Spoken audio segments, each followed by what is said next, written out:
Welcome to the Gay Buddhist Forum, where teachers from all schools of Buddhism offer their perspectives on the Dharma and its application in modern times, especially for LGBTQI audiences.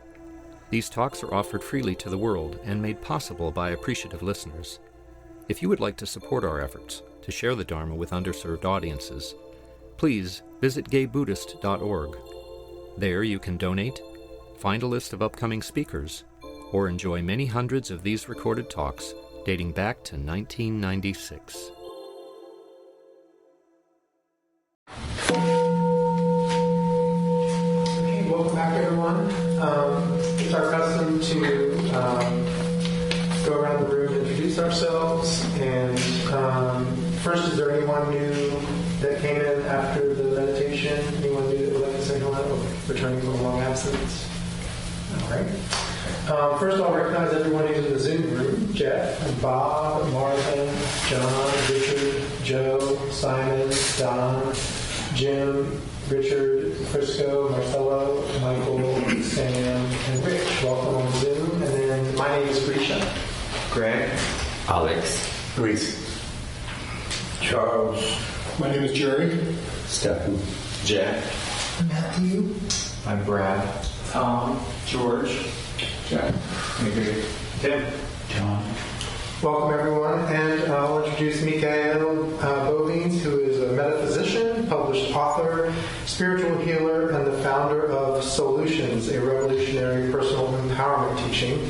His online courses and live events have helped thousands of people find greater inner strength and personal peace. Since 1991, he helps people transform their stress into strength and their struggle into greater freedom, confidence, and positive change. Soul-utions is not a religion, it's a conscious relationship with your soul. Soul-utions focuses upon activating your inner power to create the changes you desire by aligning with your true purpose, inner wisdom, and empowered destiny. Welcome, Michaiel. We have till 11:50. Okay. Welcome, everyone. I'm Michaiel, and I'm looking forward to sharing with you something that, for me personally, was quite a nemesis in my life. And when I could understand the nature of the monkey mind, which is that part of our mind that constantly is in the background, and it's a major reason why people have difficulty developing personal peace. And this is normally a 2-hour course that I teach, but I'm going to condense it down to 15 minutes. But I have also a handout to give you to kind of help you remember some of the material. And I will do my best to make time for some questions as well. But I want to dive into understanding this nemesis, because the monkey mind is born of the immature ego. Not the negative ego, but the immature ego. And it's rooted in regrets from the past and fear of the future.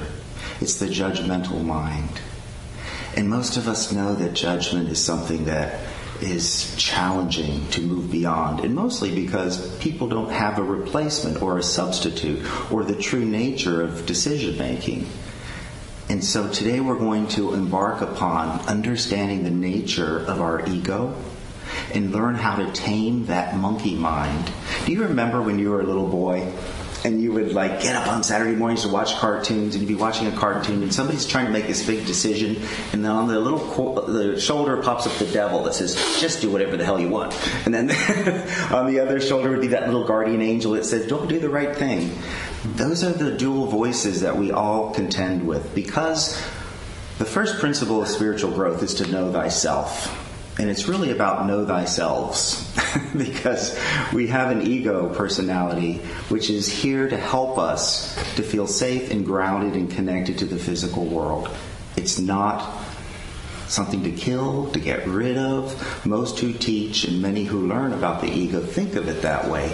This is my nemesis. I must, resist it and control it and force and no, you're going to learn a new approach today that can heal it and mature it so it becomes from enemy into ally.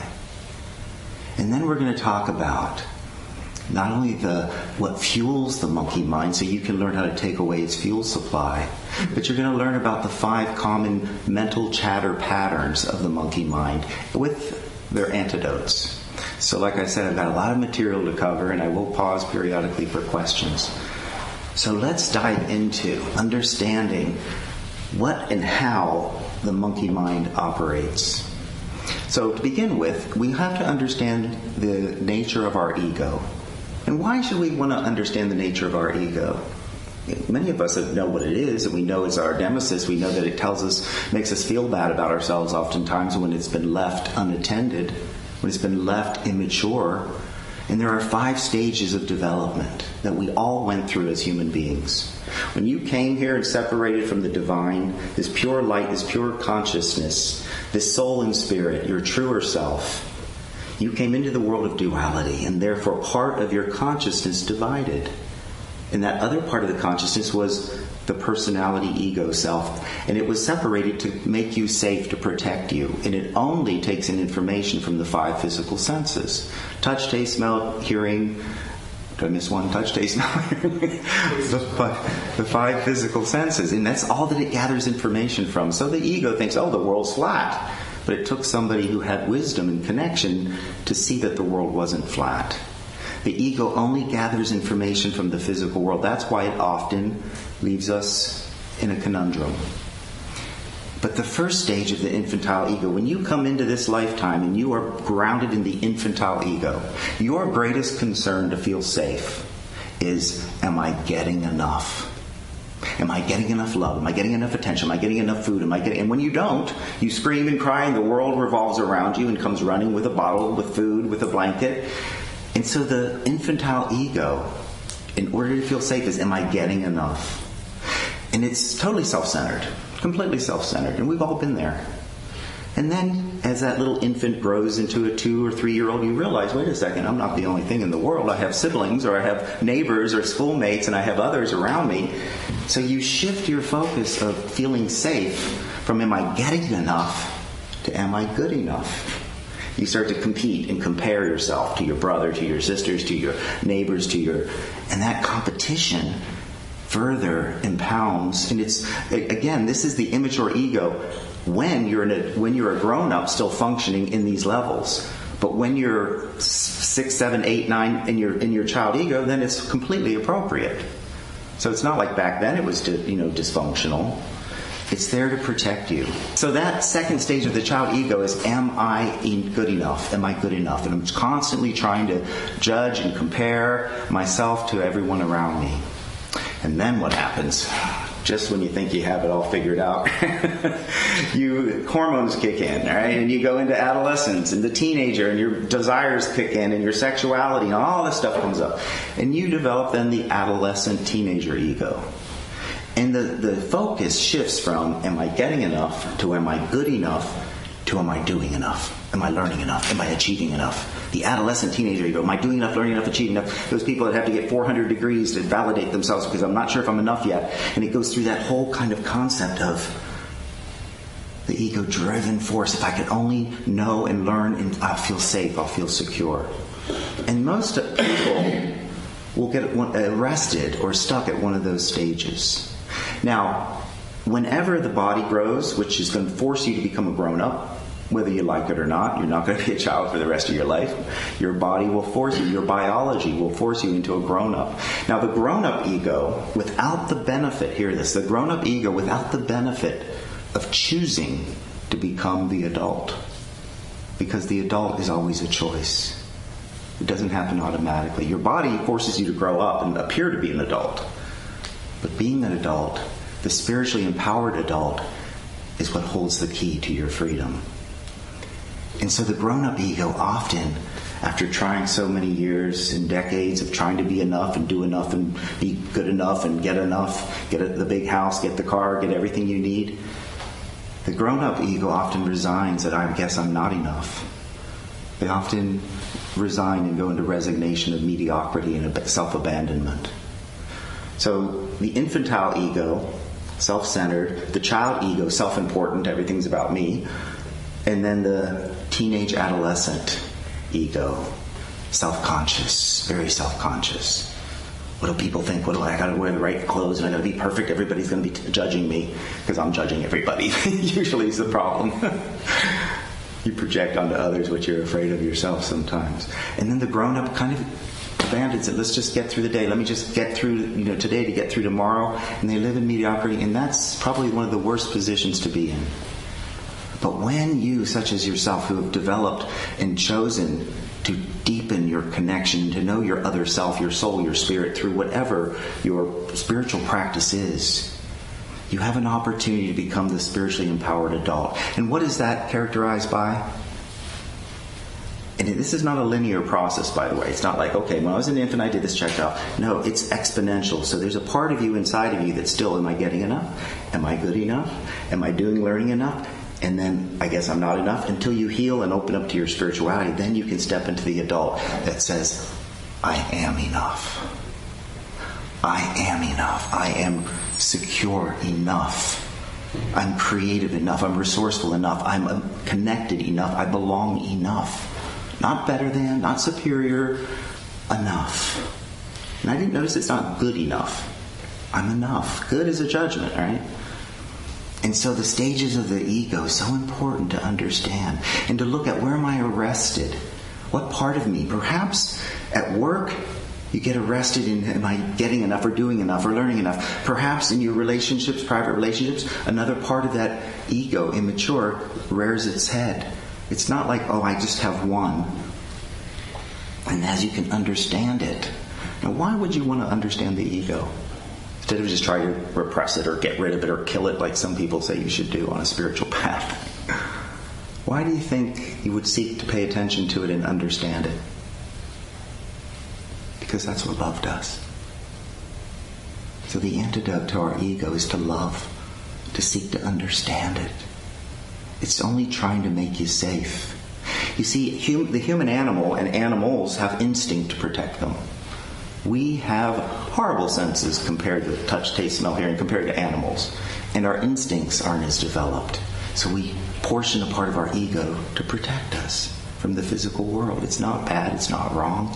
And when we can let go of our judgment of our ego and make peace with it, we can then begin to take our power back. And we can begin to heal it, where it can come to a position where I am enough. I am enough. And so that's important as the backdrop, to have kind of this understanding of the nature of the ego. Now, what fuels the monkey mind, the immature ego? What fuels it? What keeps it going? Limited, outdated beliefs that you haven't bothered to shift and to change. The limited, outdated beliefs from the past is what fuels the monkey mind. And self-rejection versus self-acceptance. I teach a 7-week course on becoming your empowered self. The first stage, the first week, we talk about self-awareness. Now, it's not enough just to be aware of yourself, is it? Because you have multiple selves. As I mentioned, you have an ego personality and you have your soul and spirit. That little angel, that devil. So to accept yourself is also to accept the part of you that you're not proud of. To accept the, quote, unlovable parts of yourself. And that's where the journey of spirituality becomes a transformational journey. It's not about appearing and performance and trying to look perfect and spiritual. It's about loving and understanding and connecting with compassion to all parts of ourselves. And so self-acceptance that leads, or self-awareness that leads to self-acceptance is the key. Because you can become aware of yourself and say, yeah, I'm a real schmuck, right? And the ego, you ask the ego who it is, and it'll identify with what it does, or what it has, or its behavior. I'm an alcoholic, codependent, schizophrenic, adult child of whatever your parents did to you. That's who I am. I'm like, no, that isn't. That's who you've become. That part of you called your ego. But you also have this grand, majestic, powerful soul and spirit within you. And when you can choose to remember that and awaken that, that's the antidote. That's the solutions, your soul, to healing and maturing and integrating and becoming whole.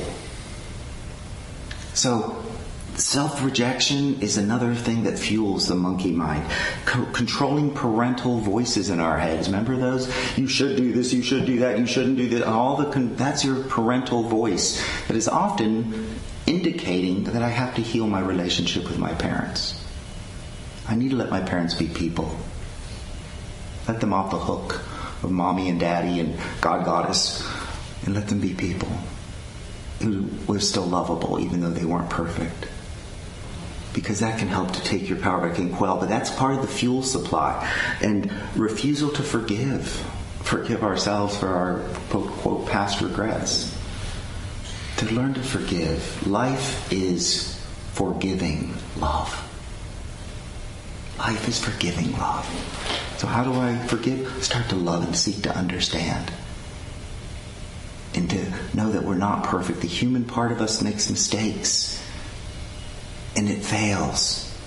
And it does something wrong from time to time. It doesn't mean, and see, the ego says, well, if I do that, because I am what I do, I'm a failure, I am a mistake, and I am wrong. No, you're not. You're a powerful, beautiful spiritual being. And it's time to wake up and remember and to align and to receive the bounty of that healing, that spiritual healing. So, the ego's cheap hit of power. The ego's cheap hit of power by judging others is what fuels the ego, fuels the monkey mind as well. And then this an attempt for humbleness, to be humble, is also what fuels the ego mind. Meaning I self-deprecate, I self-diminish. And what that comes from in most spiritual contexts is, humility is a valuable, valuable state of being. But people make it into humble, I'm nobody, I'm nothing, I'm just subservient to everybody. That's not what humility is. Humility is allowing each moment to be brand new.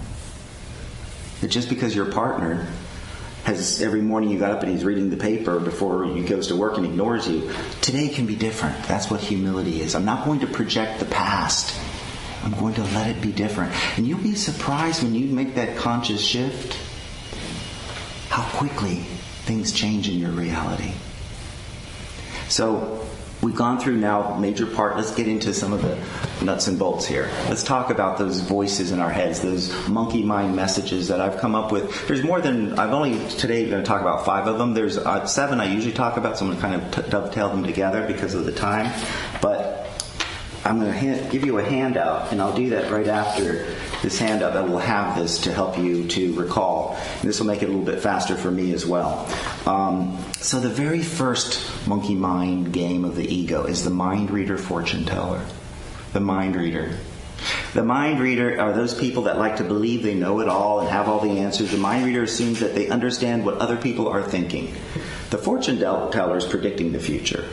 As an example, your partner doesn't say hello to you when you get home at night. They must be mad at me. That's a mind reader. Because you don't know the truth. You don't know what the fact is. They could have parked their car and had an argument with a neighbor. But you automatically assume, well, if they're not talking to me, they must be mad. That's mind reading, and you don't have the truth. That's what that little ego does, is it always tries to hold you back. Now, an example of the fortune teller would be after a meeting, you'd say, oh, they hated it. I'm never going to get this account. That's fortune telling, predicting a future that you don't know yet. The second pattern of the monkey mind is excessive generalization. To overgeneralize everything is seeing the overview without the benefit of understanding the details. Sweeping assumptions about a group of people. All men are, all women are. All blacks are, all gays are, all Asians are. That sweeping all Republicans are.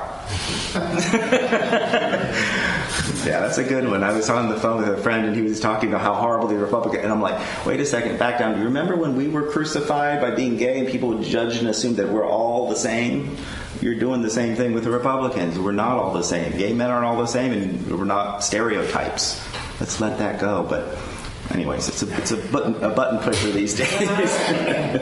The third monkey mind is the drama king queen, which is the magnification. This is the part that wants to magnify everything. Nothing is good as it is. They are the exaggerator. They don't tell the truth. They're always exaggerating. Oh, this is the worst week of my life. What happened? Well, I had a hangnail, and it's like, come on, really? That's the worst week?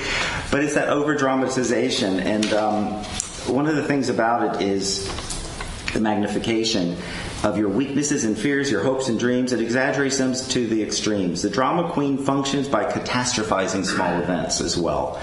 Grandiose storytellers. After making a mistake or mistaking somebody's name, now they're going to think I'm arrogant and don't care about anybody but myself. That's, magnifying it.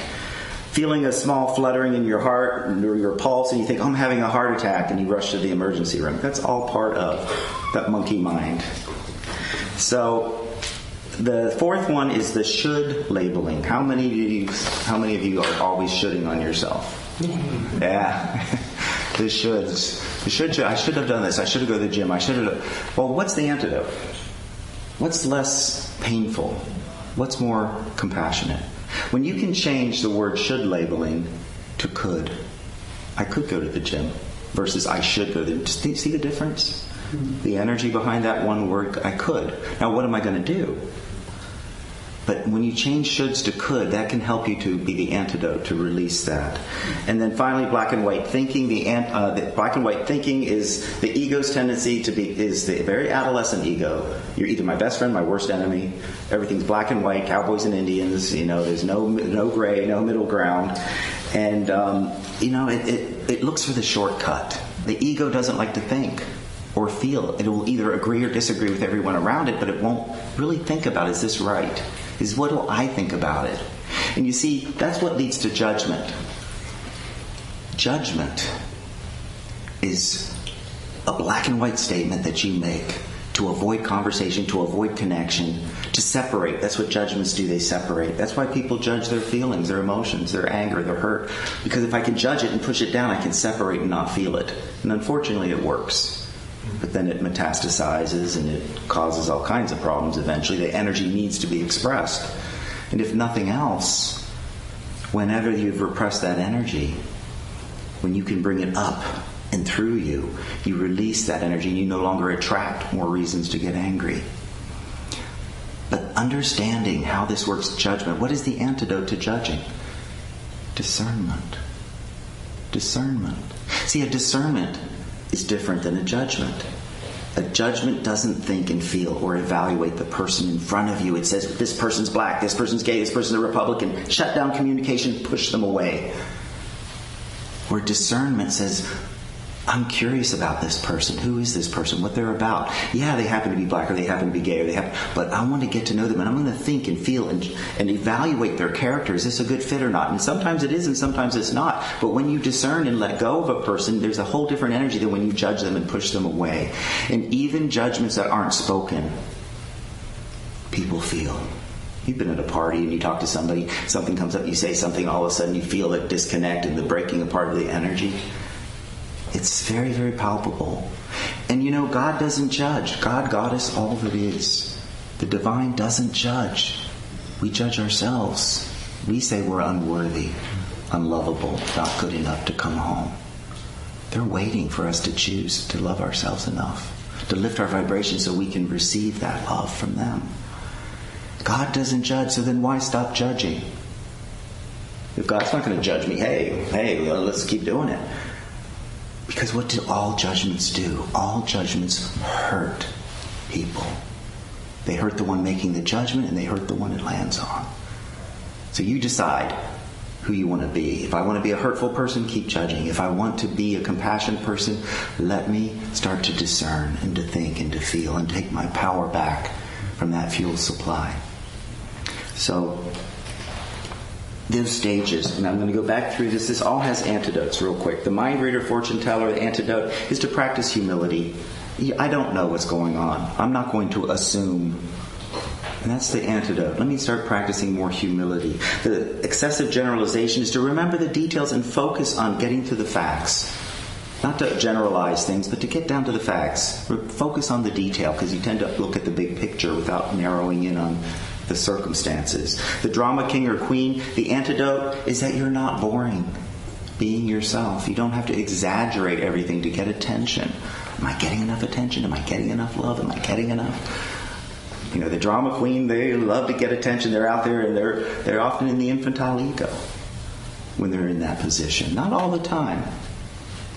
Should labeling, as I already mentioned, replaced with could.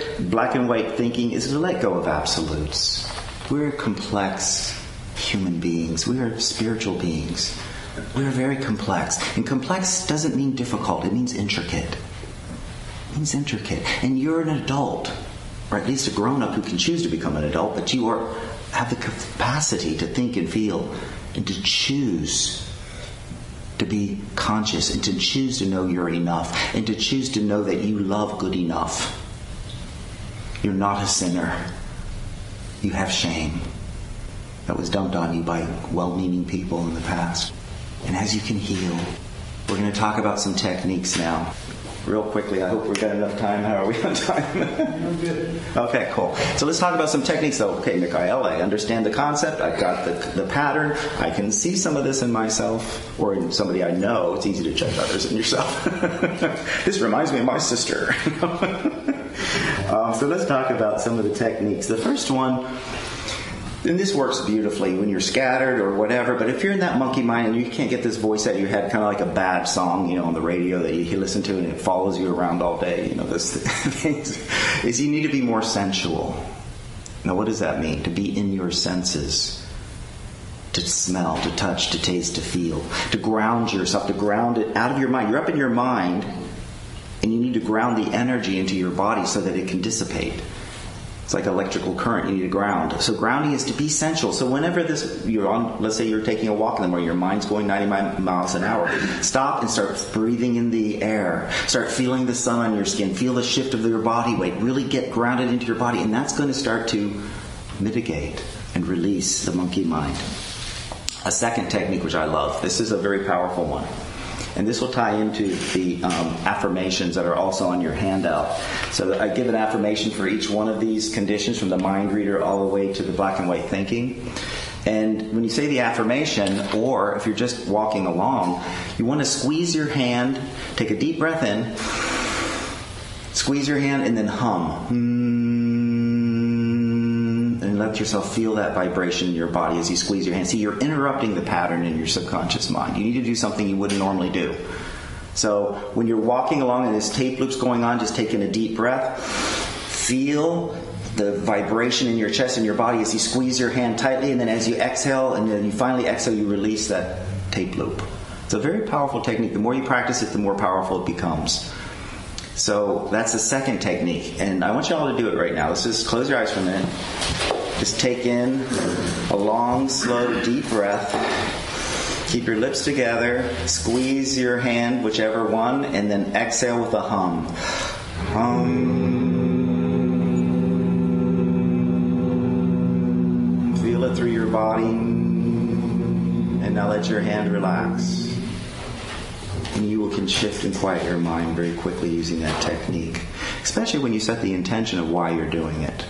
So that's one technique that I want to share, and then let's go, or two techniques, being sensual, grounding, and then the humming and hand squeeze. That can be, never mind. I come up with these titles sometimes. Now the third one is to start shifting criticism into curiosity.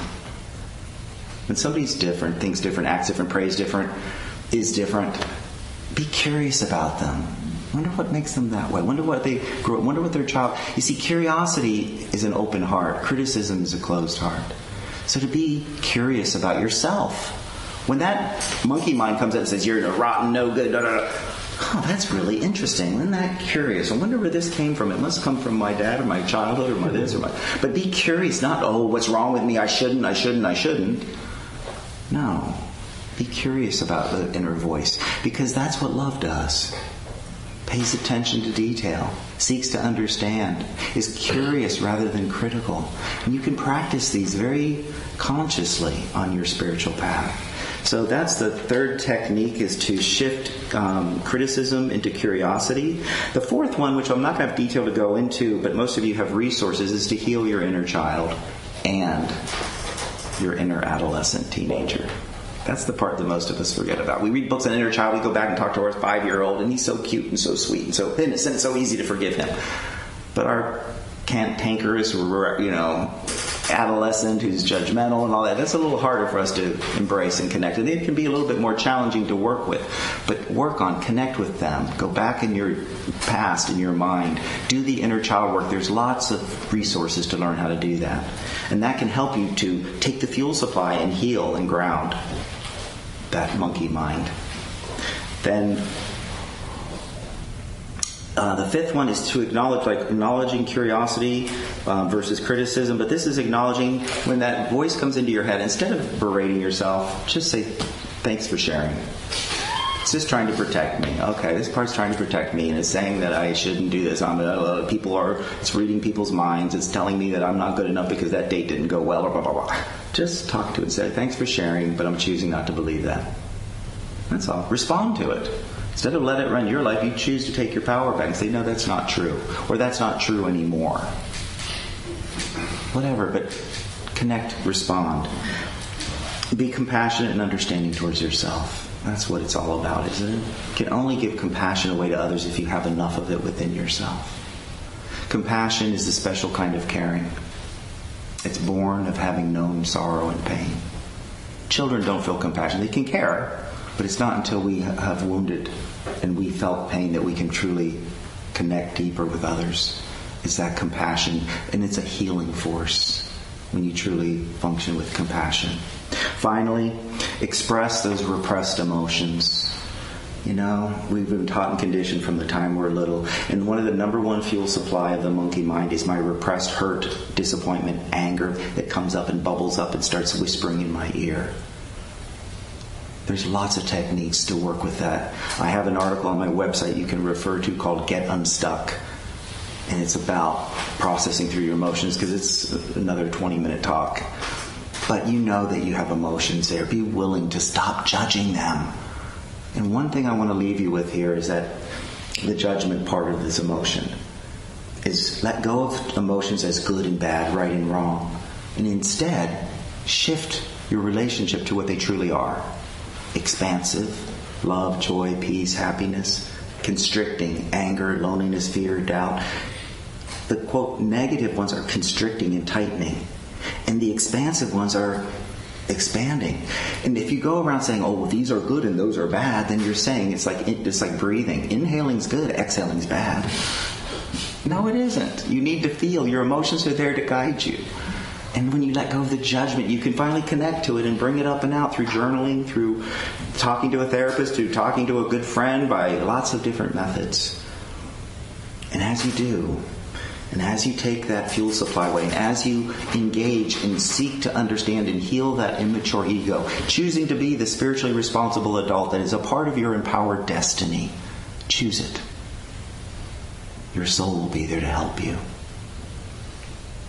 It's not going to happen overnight, but it can happen very quickly. And as you do, you're going to expand your presence into the world. You're going to expand your light, and life is going to become so much more smooth and elegant. You can feel that quietness in your mind. Some of you don't realize how loud the monkey mind is. It's kind of like the air conditioner that's running. You don't know how loud it is until it shuts off, and then you're like, oh man, wow, that was loud. So practice this. Take whatever I've said today. A lot of information, like I said, 2 hours crammed into 50 minutes. But what jumped out at you? What stood out? And I will pass out these handouts. Be happy to share those with you. And if anybody, we have time for questions? Yes, we have 10 minutes. Oh, great. Right, man, that's good. Yes, hi. Hi, I was just struck about you talking about how what you talked about, and it may be psychologically based, it may be based on a lot of different techniques or schools of thought, but one of the things we talk about in Buddhism is curiosity. Having curiosity is really important instead of, like you say, judging, criticism, or pushing away, or criticizing, and then eventually, hopefully, if we're curious enough and present enough, then can come discernment and perhaps some understanding, and then eventually, hopefully, seeing things as they are, moment by moment. And I'm just struck by this scene in a book called The Joy Luck Club, where family and friends are sitting around and each person gets a crab. And you don't really notice anything about this, but at the end the mother says, I saw you took to her daughter, I saw you took the smallest crab. I saw how you were unselfish. I see you as you are. It's just, she cried, the daughter cried, I cried. It was just a great movie. To be seen is, that's what we would hope for from our friends, our coworkers, especially our partners if we have one. So I feel like it's all connected there. Thank you. Yeah, that's great insight. And I love that movie, The Joy Luck Club. I saw it like in the 90s, I think, or something. Yeah. I've seen it 2 or 3 times. It's some like a nice little whisper. I'll listen to it or watch it again. Right. It's really a good movie. Anyone else have questions? So, replacing judgment with discerning, seeking to understand rather than to criticize, seeking to have humility to let it be different this time. You are so powerful. You are beautiful, majestic spiritual beings. And we are in a time of great awakening, a time to wake up and to remember the truth of who you are, not who you've become. That was part of your journey, though. Don't judge your past. Don't judge your past. It was part of your path. And as unique as each of us are, that's what the divine is trying to discover within itself. God got us all that is. We are divine, unique expressions of what's possible, which is infinite. And you are unique. And when we can embrace that and accept our uniqueness, embrace our humanity and our flaws and our weaknesses as well as our strengths, that's what it means to be vulnerable. To be vulnerable, people think of as exposing your underbelly. How can you hurt me? Right? That's part of it. But exposing your beauty and your strength and your talent and your gifts is vulnerable. Exposing the truer self that's more real than the ego's poor me, I'm not good enough stuff. So let yourself be vulnerable. Let yourself expose and stand in your beauty and strength, sharing it with the world. The world needs more of who you truly are to come forward. And so with that... Jeff online has a question. Sure, Jeff. Hi, Jeff. Hi, Michaiel. Thank you for a very good talk. I appreciate how much you've broken down the human egoic, personality issues, and there's so many examples of people in the spiritual world who really haven't done their personal work, and most of us are really good at spiritual bypass. And, it's both, right? It's really spiritual both. fibrillation, right? yeah. And Ram Dass used to say, "More soul, less role." Yeah. Yeah. The soul is such a beautiful part of all of us. It's by nature, it's feminine. Your soul's feminine by nature, and your spirit's masculine. Your soul's connected to the goddess. Your spirit's connected to God. And I'm talking about the feminine consciousness, not gender here. When you understand that the feminine consciousness is imagination, and it needs willpower, willingness to imagine, but willpower is the masculine. Desire is feminine. Action is masculine. So imagine something. Am I willing to do it? I desire to do it, and I'm going to take action. That's the masculine and feminine working together. Feelings are feminine. Thinking is masculine. Logic and reason, or rather intuition, feminine. Logic and reason, masculine. And when we bring these two together, you give birth to wholeness. You become empowered. When your thoughts and your feelings connect, there's a Bible quote that says, "As a man thinketh in his heart, so is he." What does that mean? As a man thinketh with feeling. Because otherwise the monkey mind, you're up here thinking with a little feeling except self-degradation and judgments. But when you can feel and heal, so that masculine and feminine energy is connected. The feminine is connected to the soul, and as gay men, creativity is feminine, productivity is masculine. So as gay men, do you think that you have, in touch with your feminine consciousness, did you have a lot of desire compared to your straight male friends? Did you have a lot of creativity? Did you have a lot of passion? Passion is feminine. Compassion is masculine, believe it or not. In a twisted, chauvinistic world that has twisted the masculine to deny compassion. But when you bring these together, and as gay men, we came here to heal and to bring the goddess and the soul back into the equation. And it's worked. From the time I was a little boy, now you see these men out there that are just so much more balanced in their masculine and feminine energy because of us as gay men, because of all of us as generations. That's part of your beauty and power. You came here to restore the soul within humanity. That's part of your great work as a spiritual being, just by your presence. And as you heal that relationship, let go of the judgments of masculine, feminine, and let them give birth to a new you. You can kick off 2024 as a year, I call this the year of presence and appreciation. You can expand your presence into the world. So thank you all.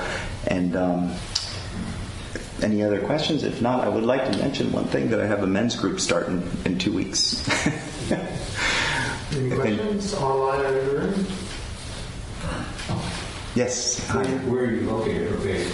I'm here in San Francisco. Yeah, I live in the Castro. And I last year I started back my Gay Community Circles men's group. It's a gay and bisexual men's discussion group. It's a 6-week program. Each week we peel back layers to connect with each other. It's the same set of men. It's not like new people coming in.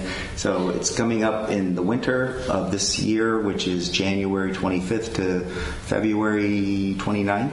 6 Thursdays. If you're interested, I have information about it. And my website is Soul-utions, Soul-utions.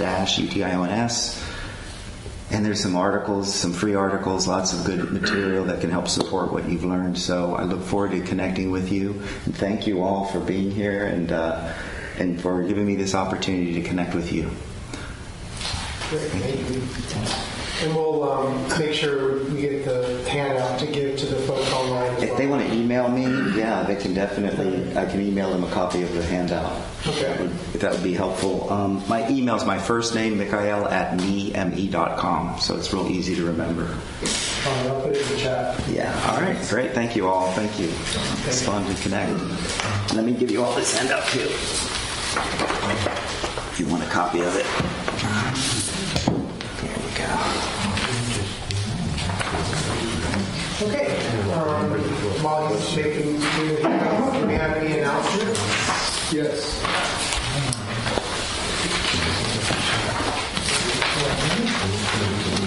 Hi, I'm your host today. Please and stay enjoy the company of Saga. First, there are refreshments and hot water for tea. There's some coffee cake. If you use a cup and you finish with it, just put it in the sink and I'll take care of it. I'll be going around with a Donna bowl and accept contributions to cover our expenses. Your generosity is appreciated. We ask donations in the range of $10 to $20 to help the Saga meet its expenses. This includes honorarium for guests, for Dharma speakers, rent for this beautiful space, our quarterly newsletter mailed mostly to people in person, and also to help fund now we have 2 retreats a year. There's a newcomer sign-up sheet on the credenza. If you wish to be included and receive our Saga membership directory, please sign up and include contact information you wish to share with the group. And finally, some members go out for lunch after the meeting. Everyone is welcome. The group meets at the front door around 12:30. Any other announcements? Yes? Today at 1 o'clock at Civic Center, there is a rally, I guess, in March, and probably another rally for a ceasefire in the Middle East and Gaza. So again, it's 1 o'clock at Civic Center. Other announcements? All right, just put in a plug for our podcast. If you don't know about it, there's a link in the chat, and there's a link online. So your talk and hundreds of other talks at GBF are available if you'd like to listen to them.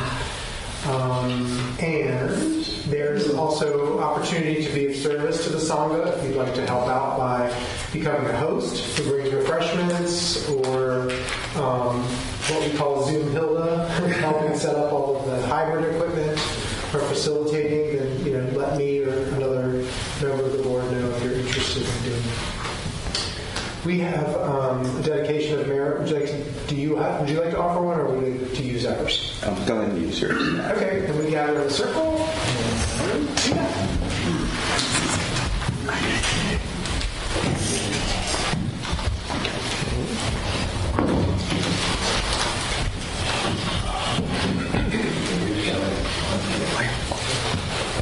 Me too. All right. By the power and truth of this practice, may all beings have happiness and the causes of happiness. May all be free from sorrow and the causes of sorrow. May all never be separated from the sacred happiness which is without sorrow. And may all live in equanimity, without too much attachment or too much aversion, believing in the equality of all that lives.